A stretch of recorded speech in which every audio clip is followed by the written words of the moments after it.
Priya always felt different. The village children wouldn't play with her. Their laughter never reached her ears. Their smiles never included her. Priya was a shadow, unnoticed, unwanted. She found solace in stray animals, in the rustling leaves, in the whispers of the wind. They understood her loneliness, her silent yearning for acceptance, but none of them could fill the void in her heart. The villagers whispered about her. They said her mother had died giving birth to her, that Priya had stolen her first breath. They said she was cursed. Priya didn't believe them, not really. But their whispers stung, sharp and cold like winter wind. Beyond the village, past the fields of barley and the murmuring river, lay Shaitan Van, the devil's forest, a place of twisted trees and strangled cries where sunlight dared not penetrate. The villagers spoke of it in hushed tones, their eyes wide with fear. They said ancient magic resided there, dark and hungry. They said it lured the lost and the lonely, promising power in exchange for their souls. Priya would often sit at the edge of the village, her gaze drawn to the looming darkness. She felt strangely drawn to it, a sense of belonging she had never known. The forest called to her loneliness, whispering promises of acceptance.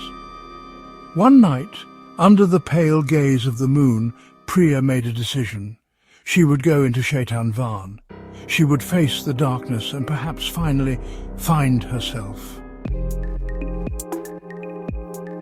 The air grew colder as Priya entered the forest.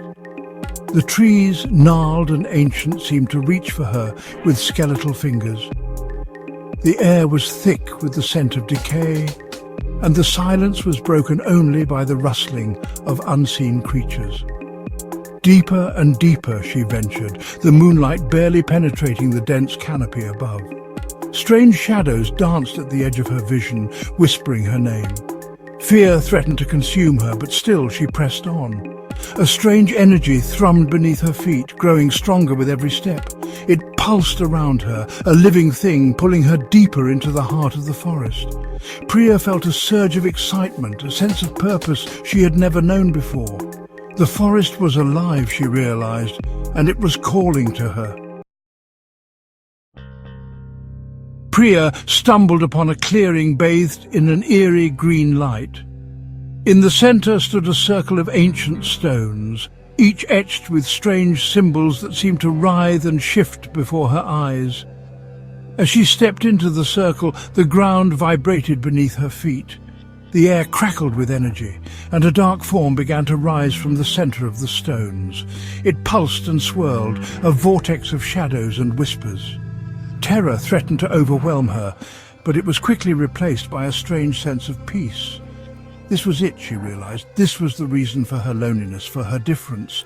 This was her destiny.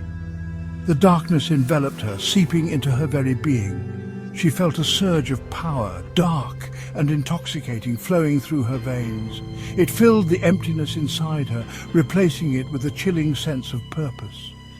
When the light returned, Priya was no longer the scared girl who had entered the forest. She was something else, something more, something powerful, something dark. Priya, the girl who didn't belong, was gone. In her place stood the queen of Shaitan Van,